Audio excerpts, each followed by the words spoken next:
Hello everyone, स्वागत है आपका हमारे प्यारे से चैनल बहन्स पढ़ाई में। आज हम करेंगे अपनी अकाउंटेंसी का chapter number 3 which is theory basis of accounting और IND AS। तो इसमें इस चैप्टर में बेसिकली आपको क्या पढ़ना है कि जैसे वर्ल्ड वाइड है, पूरे वर्ल्ड में कितनी सारी कंपनी है, हर कंपनी में हर देश में अकाउंटेंसी फॉलो होता है। अब अगर सोचो तुम कि हर देश में अकाउंटेंसी के अलग रूल्स हो तो कितना ज्यादा मुश्किल हो जाएगा। और जैसे जैसे ग्लोबलाइजेशन आ गई, अब हर एक देश के एक दूसरे के साथ रिलेशंस है ना। बहुत सारी अकाउंटिंग इन्फॉर्मेशन दूसरे देशों के साथ चेंज होती है, एक्सचेंज होती है, उनकी हमारे साथ होती है, हमारी उनके साथ होती है। तो अगर मान लो इंडिया की अकाउंटिंग इन्फॉर्मेशन रशिया की अकाउंटिंग इन्फॉर्मेशन एक्सचेंज हो रही है और रशिया के अकाउंटिंग रूल्स अलग है, इंडिया के अकाउंटिंग रूल्स है, तो कितनी ज्यादा मुश्किल हो जाएगी अकाउंटेंट्स को और एज वेल एज दूसरे यूजर्स को भी, है ना। तो इसलिए बहुत ज्यादा इंपॉर्टेंट है कि हम जो है वो सभी देशों में एक स्टैंडर्ड रखे, एक रूल रखे कि सारे देशों में अकाउंटेंसी एक तरीके से फॉलो होगी, ताकि पूरे देश को या फिर पूरे मतलब पूरी अर्थ के लोगों को समझ में आ जाए कि भाई ये क्या लिखा हुआ है, कैसे क्या ट्रांजेक्शन्स हुई हुई है, प्रॉफिट हुआ है या फिर लॉस हुआ है, इस तरीके से। तो उस चीज के लिए अकाउंटेंसी स्टैंडर्ड्स बनाए गए हैं, अकाउंटेंसी रूल्स एंड रेगुलेशंस बनाए हुए हैं, जिसकी जो चीज हमें इस चैप्टर में पढ़नी है। थ्योरी है पूरा चैप्टर। तो शुरू करते हैं अपने इस चैप्टर को, ठीक है।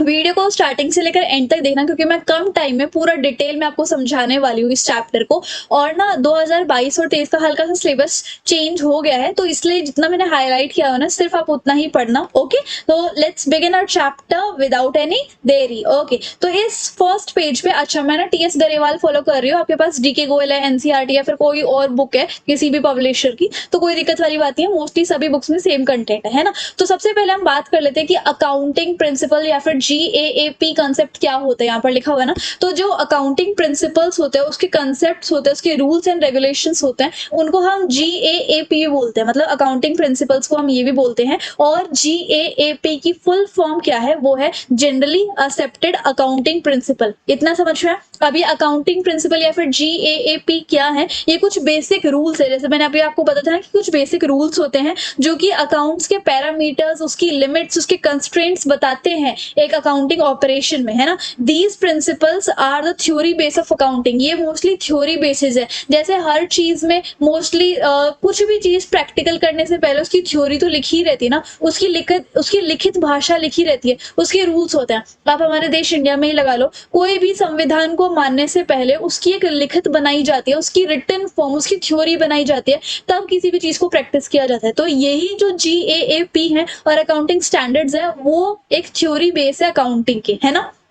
अब आगे देखते हैं, these principles are theory basis of accounting, जिसकी वजह से फाइनेंशियल स्टेटमेंट बनती है, जैसे कि income and profit account, income and expenditure account, या फिर profit and loss account, trading account, balance sheet. जिस गाइडलाइंस की वजह से ये सारी फाइनेंशियल स्टेटमेंट्स बनती है। इतना समझ में है? तो ये होती है GAAP। और अब हम आगे बढ़ते हैं। आगे हमें पढ़ना है कुछ फंडामेंटल अकाउंटिंग एजम्पशंस। अब आप एजम्पशन से तो वाकिफ हो गए, क्योंकि आपने अभी जो अपने इकोनॉमिक्स में माइक्रो इकोनॉमिक्स वगैरह पढ़ी है, उसके अंदर आपने हर लॉ की एजम्पशन पढ़ी है। तो ऐसे ही ये जो हम जनरली एक्सेप्टेड अकाउंटिंग प्रिंसिपल्स पढ़ रहे हैं, इसकी भी कुछ एजम्पशंस है। वो कौन कौन सी एजम्पशन है? 3 एजम्पशन है। फिर हम इसके प्रिंसिपल करेंगे और इसके बाद हमें IND AS भी करना है। तो सबसे पहला है गोइंग कंसर्न एजम्पशन, और यहाँ पर मैंने इतना ही मार्क किया है जितना नेसेसरी है और जिससे कि आपको समझ में भी आ जाए। गोइंग कंसर्न एजम्पशन वो होता है जिसकी वजह से हमें पता चला, जिसकी वजह से मतलब इस एजम्पशन में ये लिखा हुआ है कि एक बिजनेस है या फिर एक कंपनी जो है ना, वो सालों साल चलती रहेगी। ऐसा नहीं है कि एक कंपनी को रजिस्टर सिर्फ 2 साल के लिए करवाया गया है या फिर 5 साल के लिए करवाया गया है, ऐसा नहीं है। एक बिजनेस जो है, कंपनी जो है, सालों साल चलती रहेगी। तभी इस एजम्पशन का नाम गोइंग कंसर्न एजम्पशन पड़ा है। यहाँ पर देखो, according to this assumption it is assumed that business shall continue for a foreseeable period and there is no intention to close that business. उस बिजनेस को क्लोज करने का, उस बिजनेस को बंद करने का हमारा कोई भी इंटेंशन नहीं है, या फिर उसके ऑपरेशंस को स्लो डाउन करने का कोई भी इंटेंशन नहीं है। वो बिजनेस चलता रहेगा। इसको हम गोइंग कंसर्न एजम्पशन कहते हैं। Next is consistency assumption. ये क्या होता है कि बिजनेस की जो अकाउंट्स की जितनी भी प्रैक्टिसेस होती हैं, जितनी भी उसकी गाइडलाइंस होती हैं, जितने भी उसके प्रिंसिपल्स होते हैं, वो हर साल अप्लाई किए जाएंगे। ऐसा नहीं कि इस साल अलग अकाउंटिंग प्रिंसिपल्स फॉलो होंगे, अगले साल अलग होंगे, ऐसा नहीं होता। हर साल एक ना एक मतलब हर साल ये कंटिन्यू चलते रहते हैं, है ना। और the last assumption is accrual assumption. ये थोड़ा सा यहाँ पर ब्लर आपको दिखेगा क्योंकि ये पीडीएफ मैंने डाउनलोड की थी, बट आप अपनी ये बुक में मार्क कर लेना जो मैंने मार्क किया है। इसमें क्या है, transactions are recorded when they are entered whether the amount is exchange और नॉट। मतलब कि एक बिजनेस में जैसे कि आपने कोई भी सामान बेचा, तो अगले उसने कह दिया कि अगली पार्टी ने कह दिया कि जी हम आपको 1 महीने बाद पेमेंट करेंगे।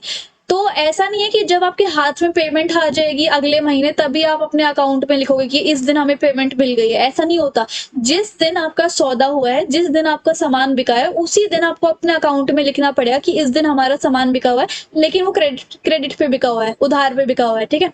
या फिर इस तरीके को हम एक्रूअल एजम्पशन कहते हैं कि आपके हाथ में पैसा आए या ना आए, लेकिन अगर आपका लेन देन हुआ है, ट्रांजेक्शन हुई है, तो वो आप अपनी बुक्स ऑफ अकाउंट में नोट करोगे। तो ये कुछ एजम्पशंस थी। आप हमें बढ़ना है अकाउंटिंग प्रिंसिपल्स के ऊपर, जिसके ऊपर ये पूरा चैप्टर बना हुआ है। तो इसमें एटलीस्ट एक्चुअल में 11 आपके प्रिंसिपल्स होंगे, तो एक एक करके हम डिस्कस करेंगे अकाउंटिंग प्रिंसिपल्स को, जो दूसरे अकाउंटिंग प्रिंसिपल्स है। सबसे पहला है, वैसे तो सिलेबस में बिजनेस एंटिटी प्रिंसिपल से दिया हुआ है, लेकिन इसको हम अकाउंटिंग एंटिटी भी बोलते हैं, अकाउंटिंग एंटिटी प्रिंसिपल। और एक बात ये ध्यान रखना कि इनके जो दो नेम्स है वो याद करके जरूर जाना, क्योंकि आपको पेपर में कंफ्यूज करने के लिए बोल देंगे कि अकाउंटिंग एंटिटी प्रिंसिपल बताओ। आप सोचोगे अकाउंटिंग एंटिटी प्रिंसिपल कौन सा था, मैंने तो बिजनेस एंटिटी पढ़ा था। सो दैट्स वाई दोनों नाम याद करके जाना। अब ये कौन सा है, इस प्रिंसिपल के तहत जो बिजनेस है वो ओनर से अलग है। मान लो मैं हूं, मैंने अपना एक कोई बिजनेस स्टार्ट किया है, मान लो मैंने सैंडल्स का बिजनेस चालू किया है, ठीक है।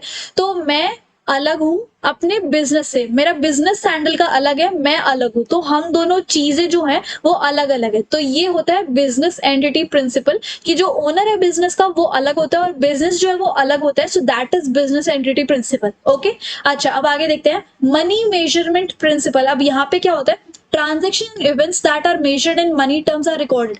कि जितना भी आपका ट्रांजेक्शन हुआ है, अगर वो पैसों की फॉर्म में ट्रांजेक्शन हुआ है तो ही आप अपने बुक्स ऑफ अकाउंट में रिकॉर्ड करोगे, अदरवाइज नहीं, ठीक है ना। तो ये होता है मनी मेजरमेंट प्रिंसिपल। अगला होता है अकाउंटिंग पीरियड प्रिंसिपल। इसको मैं थोड़ा सा शॉर्ट कर देती हूँ ताकि आप अच्छे से मार्क कर पाओ। यहाँ पर life of the business is broken into smaller period. अब आपने देखा होगा अकाउंट्स जो है ना वो एक स्मॉल पीरियड के लिए चलता है, एक टाइम के लिए। जैसे आपने हमेशा से यही पढ़ा हुआ कि अकाउंटिंग ईयर, एक अकाउंटिंग ईयर होता है जो कि 12 महीने का होता है। तो उसमें क्या होता है, 1 अप्रैल से लेकर आपका साल जो है वो स्टार्ट हो जाता है, अकाउंटिंग ईयर स्टार्ट हो जाता है, और अगले साल की 31 मार्च तक वो साल रहता है।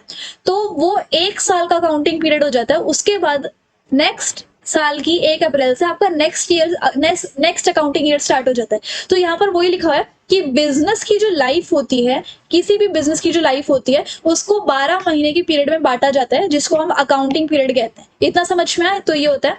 अब ओके यही चीज होती है इसके अंदर। नेक्स्ट आपका full disclosure principle. Full disclosure principle में क्या बताया हुआ है, there should be complete and understandable reporting on financial statement. की जितनी भी आपकी फाइनेंशियल स्टेटमेंट बनती है बिजनेस की, चाहे वो प्रॉफिट एंड लॉस अकाउंट हो, चाहे वो ट्रेडिंग अकाउंट हो, चाहे वो आपका इनकम एंड एक्सपेंडिचर अकाउंट हो, चाहे वो आपकी बैलेंस शीट हो, जितनी भी आपकी फाइनेंशियल स्टेटमेंट है उनकी रिपोर्टिंग पूरे तरीके से होनी चाहिए, एक समझ आने वाले तरीके से होनी चाहिए कि हाँ भाई इसमें लिखा क्या हुआ है, कितना क्या, मतलब वो अच्छी तरीके से हमें समझ में आ जाए और वो पूरे तरीके से लिखी हुई हो। ऐसा नहीं है कि कोई भी चीज मिस हो गई हो, तो वो चीज होती है। और जितनी भी इंपॉर्टेंट इन्फॉर्मेशन होती है एक बिजनेस में, जितना भी लेन देन हुआ है, जिससे भी डीलिंग्स वगैरह हुई है, जितनी भी इंपॉर्टेंट इन्फॉर्मेशन है जो कि बुक्स ऑफ अकाउंट में स्टोर हो सकती है, वो आपको लिखी होनी चाहिए। तो इसको हम कहते हैं फुल डिस्क्लोजर प्रिंसिपल। इतना समझ में आया। अब आगे देखते हैं। ये थोड़ा सा दिमाग हिलाओ वाला प्रिंसिपल था, तो इसलिए मैंने इसको ढंग की भाषा में लिखा हुआ है। आप चाहो तो इसको भी लिख सकते हो। नेक्स्ट है मेटेरियलिटी प्रिंसिपल। मेटेरियलिटी प्रिंसिपल क्या होता है,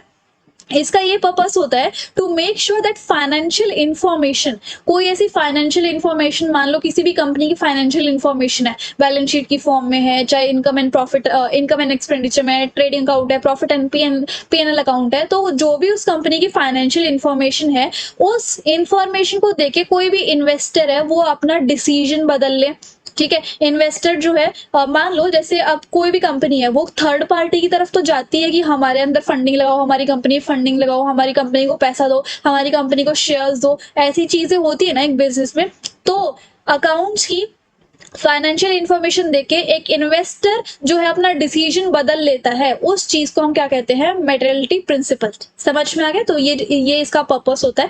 अब आगे देखते हैं। नेक्स्ट हमारा प्रिंसिपल है प्रूडेंस और कंजर्वेटिज्म प्रिंसिपल। आपके जो सिलेबस में है ना वो एक सेकेंड, हाँ, आपके सिलेबस में ना कंजर्वेटिज्म प्रिंसिपल के नाम से दिया हुआ है, तो आप प्रूडेंस ये जो शब्द है ना वो भी याद करके जाना, ठीक है, इंपॉर्टेंट है। It takes into consideration all prospective losses but not all the prospective profits. तो इसमें क्या होता है, कंजर्वेटिज्म प्रिंसिपल ने जनरली आपके जितने भी लॉसेस होते हैं वो कंसिडर किए जाते हैं, उनके ऊपर ये देखा जाता है कि भाई ये लॉस हुआ तो हुआ क्यों, हमसे क्या गलती हो गई जिसकी वजह से ये लॉस हुआ है। आपके प्रॉफिट्स को चेक नहीं किया जाएगा, आपके लॉस को ज्यादा कंसिडर किया जाता है। सो दैट इज प्रूडेंस या फिर कंजर्वेटिज्म प्रिंसिपल। ओके, अब आगे देखते हैं कॉस्ट कंसेप्ट या फिर हिस्टोरिकल कॉस्ट प्रिंसिपल। इसमें भी दो नाम है तो दोनों नाम याद करोगे। वैसे आपके सिलेबस में कॉस्ट कंसेप्ट दिया हुआ है। अब यहाँ पर क्या होता है कि एसेट, अब यहाँ पर इसको थोड़ा सा पूरा पढ़ लेते हैं कि इसमें लिखा क्या हुआ है। According to cost concept an asset is recorded in the books of account. Cost concept के आधार पे एक असेट, कोई भी आपकी एसेट होगी, जैसे मशीन हो गई, बिल्डिंग हो गई, कैश हो गया, तो ये जितनी भी एसेट्स हैं वो आपकी बुक्स ऑफ अकाउंट में तभी रिकॉर्ड करी जाएंगी जो उसका करंट ईयर का प्राइस है। समझ रहे हो? जैसे मान लो आज आपने एक मशीन है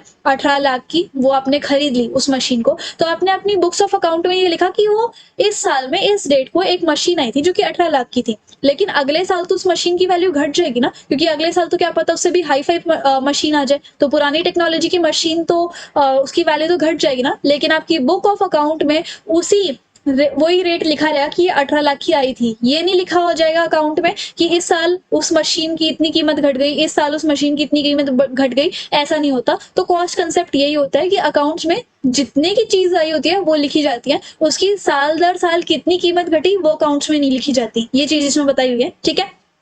अगला है मैचिंग कंसेप्ट। हाँ, मैचिंग कंसेप्ट या फिर मैचिंग प्रिंसिपल बोलो, एक ही बात है। अब यहाँ पर क्या होता है, an important objective of business is to determine profit periodically. तो समय समय पे हमें देखना चाहिए कि हमारा जो बिजनेस है वो कितना प्रॉफिट कमा रहा है। ओके, और यहाँ पर देखो, it is necessary to match revenues of the period while the expenses is of that period to determine the correct profit or loss for the accounting period। तो क्या होता है, हमें प्रॉफिट के साथ साथ लॉस भी देखना पड़ता है कि एक बिजनेस को कितना प्रॉफिट हो रहा है, कितना लॉस हो रहा है। समय पे समय चेक करते रहना चाहिए हमें, क्योंकि उसी से हमें पता चलेगा कि हम कहाँ गलती कर रहे हैं, कहाँ हम अच्छा कर रहे हैं, किस चीज में हम और ज्यादा अच्छा कर सकते हैं। तो ये होता है मैचिंग प्रिंसिपल।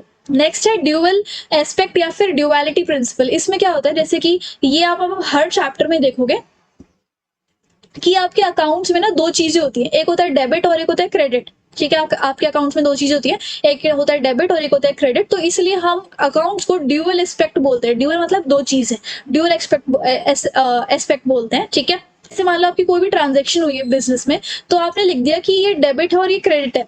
ये सारी ट्रांजेक्शन आपने लिख दी कि डेबिट में आएंगी, क्रेडिट में आएगी।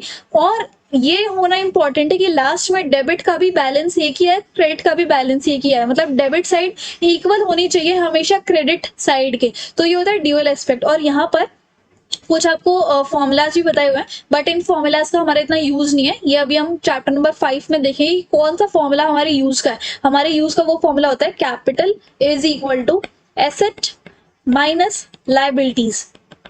ठीक है, ये हमारा मेन फॉर्मूला होता है जो कि हमें ध्यान में रखने की बात होती है।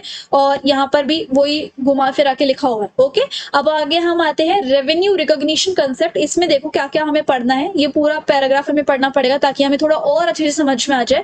रेवेन्यू रिकॉग्निशन कंसेप्ट क्या होता है, revenue is recognised when the right to receive is established. इसका क्या मतलब होता है, अभी हम एक एग्जाम्पल भी देखेंगे जो यहाँ से लिखा हुआ है, तो इसलिए आपको यहाँ से ज्यादा समझ में आएगा। Let us take an example to understand this। अब थोड़ा सा जूम कर लेते हैं ताकि और अच्छे से समझ में आए। An enterprise sells good in February। एक बिजनेस था, उसने फरवरी 2021 में अपने कुछ सामान बेचा। ठीक है, अपना सामान उसने बेच दिया, लेकिन उसको उस अमाउंट की या फिर उस गुड्स की पेमेंट कब आई, उसको पेमेंट आई जो फरवरी में उसने माल बेचा था, उसकी पेमेंट उसको आई अप्रैल 2021 में। ठीक है, तो क्या होगा, रेवेन्यू जो है उस सेल्स का, कि मतलब उसने जो गुड्स बेचे अपने फरवरी में, उससे जो उसका पैसा बनेगा, तो ऐसा नहीं है कि उसको अप्रैल में पेमेंट मिली है तो अप्रैल में ही लिखेगा वो अपनी बुक्स में कि मुझे अप्रैल में पेमेंट मिली और मैंने इस तारीख को बेचा था। ऐसा नहीं होता। आपने जिस भी दिन जिस भी महीने में अपने गुड्स बेचे हैं, चाहे आपको पैसा मिला है या नहीं मिला, उसी दिन आपको एंटर करना पड़ेगा कि मैंने इतने बेचे हैं। सो that is the thing. Legal obligation होती है कि आपको उसी दिन लिखने पड़ेंगे ये सारी चीजें जिस दिन वो चीज हुई है। Let us take another example. अब एक और एग्जांपल देख लेते हैं और अच्छे से समझने के लिए। Suppose an enterprise has received in advance, अगर मान लो उसने कोई सामान अभी तक बेचा नहीं किसी भी बिजनेस ने, लेकिन उसको एडवांस मिल गया फरवरी में, कोई चीज बिना बेचे उसको एडवांस मिल गया और वैसे ही बात हो गई थी नॉर्मली कि हम सामान ले लेंगे।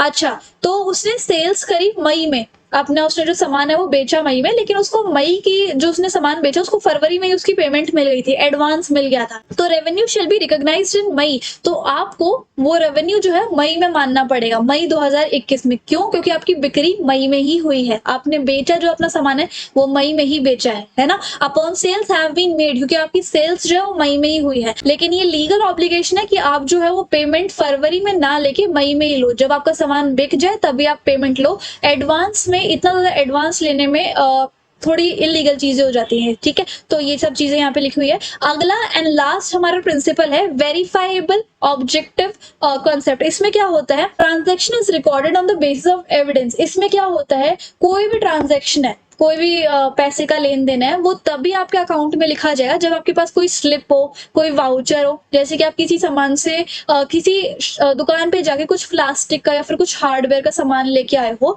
तो वो आपको एक बिल देते हैं या फिर वो एक वाउचर देते हैं कि हमारी कंपनी से इस तारीख को ये चीज गई हुई है इतने रुपए में और इस इंसान को वो गई हुई है वो चीज, है ना।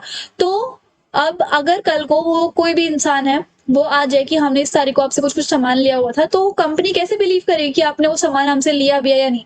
तो उसके लिए आपको एक वो स्लिप रखनी इंपॉर्टेंट है। वो स्लिप जो है बिजनेस के पास भी होनी चाहिए और आपके पास भी होनी चाहिए। तो इसलिए ट्रांजैक्शन को तभी लिखा जाता है जब आपके पास कोई सबूत हो कि यहाँ पर हमारा लेन देन हुआ है, ठीक है। The verifiable objective concept hold that accounting should be free from personal bias, और कोई भी मतलब इसमें छेड़छाड़ी ना हुई हो, ठीक है। कि मतलब कोई भी फॉल्स तरीके से लिख लेता है, कभी कभी घोटाले भी हो जाते हैं, तो वो पर्सनल बायस जो है उसमें नहीं होनी चाहिए। इसलिए वेरीफाइबल ऑब्जेक्ट कॉन्सेप्ट होना चाहिए। समझ गया। अच्छा, अब इसमें एक चीज और बची हुई है जो कि हमें यहाँ पे देखनी है, अकाउंटिंग स्टैंडर्ड्स। बेसिकली अब हमें पढ़ना है अकाउंटिंग स्टैंडर्ड्स का क्या मतलब होता है वो देखो। अकाउंटिंग स्टैंडर्ड्स कुछ गाइडलाइंस होती हैं। क्या होती है? कुछ रूल्स रेगुलेशंस या फिर कुछ गाइडलाइंस होती हैं जो कि मोस्टली अकाउंटिंग प्रिंसिपल्स में उसको एक्सेप्ट किया जाता है। और कभी भी अगर हमें कोई फाइनेंशियल स्टेटमेंट बनानी है, जैसे profit and loss account, trading account हो गया, इनकम एक्सपेंडिचर अकाउंट हो गया, तो इन सब चीजों से जो इनकी प्रेजेंटेशन या फिर प्रिपरेशन होती है, तो वो कैसे तैयार होते हैं वो अकाउंट, जब आपको उस चीज के रूल्स पता हो, रेगुलेशन पता हो या फिर गाइडलाइंस पता हो। Got it?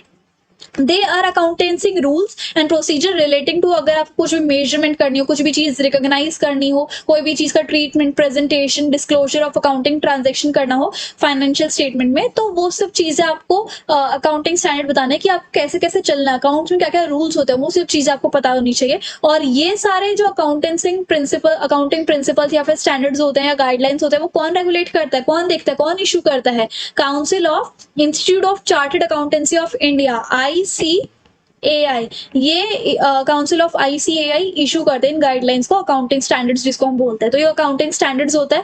और अब इसके अंदर हमें एकमात्र चीज पढ़नी है, वो है, अभी मैं आपको दिखाती हूँ, ये चीज यहाँ पर देखो, आपको दिख रही होगी, इंडियन अकाउंटिंग स्टैंडर्ड्स, जिसको हम INDAS भी बोलते हैं। अब यहाँ पर देखो, इसके लिए आपको ये कुछ यहाँ तक पैराग्राफ पढ़ना पड़ेगा, तो आप मेरे साथ थोड़ा पढ़ो, ठीक है। इसके अंदर क्या बोला गया है कि जैसे अब ग्लोबलाइजेशन आ गई है, जितनी भी नेशनल इकोनॉमी है वो इंटरनेशनल इकोनॉमी में बन रही है। जैसे आप इंडिया देख लो, पहले इंडिया के अंदर बिजनेस होता था, लेकिन अब इंडिया दूसरी कंट्रीज के साथ जुड़ गई, तो दूसरी कंट्रीज का सामान भी आता है हमारे इंडिया में, और हमारे इंडिया का सामान भी दूसरी कंट्रीज के अंदर जाता है या नहीं जाता, है ना। तो वो जो लेन देन है वो आपको अकाउंट में लिखना पड़ेगा, ऑब्वियस सी बात है। और दूसरी कंट्री को अकाउंट भी दिखाना पड़ेगा, और दूसरी कंट्री भी आपके अपने अकाउंट्स हमें हमारी इंडिया को दिखाएगी। इतनी बात समझ में आई? अब वही बात है, अगर इंडिया के रूल्स अलग होंगे और दूसरी कंट्री के रूल्स अलग होंगे, तो किसी को भी कुछ पल्ले नहीं पड़ने वाला, ठीक है। तो क्या होता है, जैसे जैसे ग्लोबलाइजेशन आई, सो टेक्नोलॉजी एंटरप्राइज जो है वो बिजनेस पूरे वर्ल्ड में फैला दिया उन्होंने, और उससे हमें पता चल गया कि अकाउंटिंग जो है उसके कुछ स्टैंडर्ड्स होने चाहिए। जैसे बिजनेस एंटरप्राइज है, वो अलग अलग लैंग्वेज उनको नहीं बोलनी चाहिए, मतलब हर देश को अपनी अलग अलग अकाउंटेंसी की भाषा नहीं बनानी चाहिए। और क्योंकि हमारे साथ साथ फाइनेंशियल इंफॉर्मेशन हर कंट्री के साथ शेयर होती है, तो एक बेसिक रूल बनाना चाहिए कि सारी कंट्रीज यही रूल्स मानेंगी, यही अकाउंटेंसी प्रिंसिपल फॉलो करेंगी, है ना। Therefore, there is need of single set of accounting standards. So हमें single set of accounting standards की नीड है, जिसकी वजह से हम अकाउंटेंसी को पूरे वर्ल्ड में प्रैक्टिस कर सकते हैं. लेकिन it is difficult to understand and compare world wide standard. The use of single set of high, तो इसकी वजह से अगर हमें single set of accounting standard रखने हैं, तो इसलिए इंटरनेशनल अकाउंटिंग स्टैंडर्ड्स बनाए गए, जिसको हम आईएएस बोलते हैं. और इसके ऊपर एक और बॉडी होती है जिसको हम आईएफआरएस बोलते हैं, जिसका क्या नाम है, इंस्टीट्यूशनल फाइनेंशियल रिपोर्टिंग स्टैंडर्ड्स. लेकिन अब क्या हुआ, हर कंट्री के जैसे कि लॉज अलग हैं, बिजनेस इन्वायरमेंट अलग है, तो थोड़ा मुश्किल हो जाता है कि हर कंट्री में सेम अकाउंटिंग प्रिंसिपल्स या फिर स्टैंडर्ड्स फॉलो हो. और इसलिए आईएएस भी इशू किया गया और उसकी वजह से आईएफआरएस भी इशू हुआ. लेकिन इंडिया ने क्या किया, इंडिया ने अपने थोड़े से अलग स्टैंडर्ड्स बनाए, थोड़े से अलग रूल्स बनाए, जो कि आईएफआरएस के ऊपर ही थोड़े बहुत अप्लाई करते हैं. और इसलिए उस चीज को, उस अकाउंटिंग स्टैंडर्ड्स को जो कि इंडिया ने खुद बनाए हैं, वो है इंडियन अकाउंटिंग स्टैंडर्ड्स IND-AS. इतना समझ में है. तो इसी के साथ साथ हमारा ये जो पूरा चैप्टर है वो फाइनली खत्म होता है. एंड अगर ये जो आपको हाईलाइटेड पोर्शन जो मैंने इस पूरी बुक में हाईलाइट कर रखा है वो चाहिए, तो आप क्या कर सकते हो, मुझे टेलीग्राम पे फॉलो कर सकते हो, ठीक है. और टेलीग्राम की लिंक आपको डिस्क्रिप्शन बॉक्स में मिल जाएगी. और अगर आपको मुझसे कोई भी डाउट हो तो आप मुझे इंस्टाग्राम पे फॉलो करके DM भी कर सकते हो. Reply as soon as possible. And I hope आपको मेरे पढ़ाने का तरीका और वीडियो काफी अच्छी लगी होगी. So if you like the video and the explanation, then please like, share, comment and subscribe the channel. Thank you so much.